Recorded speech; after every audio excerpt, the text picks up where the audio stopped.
With your Cougars Rewind, I'm Stephen Williams. Columbus State baseball had arguably its best weekend of the season as it hosted number 24 Georgia College. It didn't start well for the Cougars as they fell behind 8-2 after the first two innings on Friday night. However, the Cougars scored 6 in the third and 2 more in the fourth to take a 10-9 lead.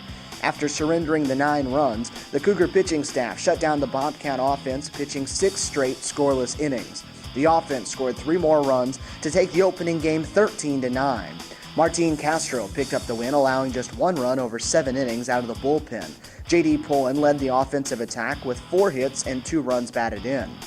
The Cougars continued to swing the bat well in Game 2 as they hung 10 more runs and 11 more hits on the Bobcats. This time, however, the CSU pitching staff shut down the Bobcats from the start as 3 pitchers combined for a shutout.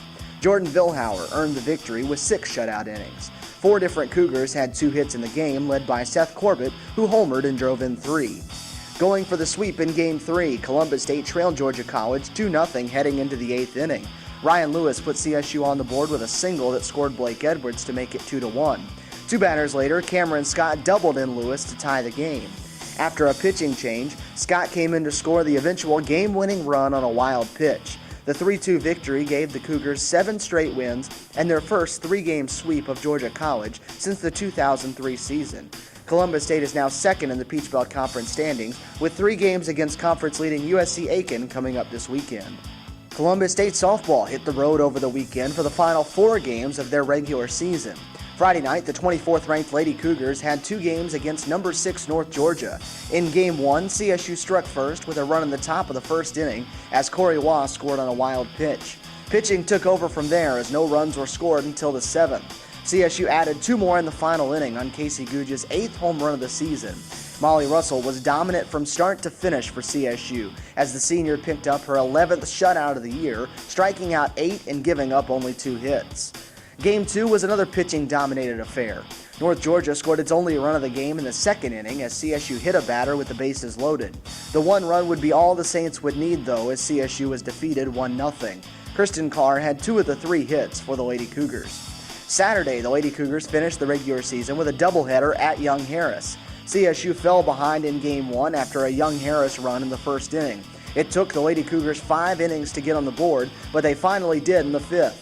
Brannigan Wicks singled with the bases loaded to tie the game at 1. Then Casey Guge hit a sacrifice fly that put CSU in front. Molly Russell once again finished it off, earning her 19th win of the season. Game 2 was the Kristen Carr show for CSU. The sophomore gave the Lady Cougars the lead in the first inning as she hit a 2-run home run. 2 innings later, Carr did it again, this time with the bases loaded to give CSU a 6-0 lead. On top of the offensive output, Carr pitched 4 innings out of the bullpen and picked up the win for the Lady Cougars as they finished off Young Harris 6-3. Columbus State closes out the regular season 36-16 and 15-7 in conference play. They will play Saturday in the conference tournament as the number 4 seed against Flagler. The Peach Belt Conference men's and women's tennis tournaments took place over the weekend in Florence, South Carolina. The 6th-ranked Lady Cougars opened up the tournament with a convincing 5-0 sweep of USC-Aiken on Friday.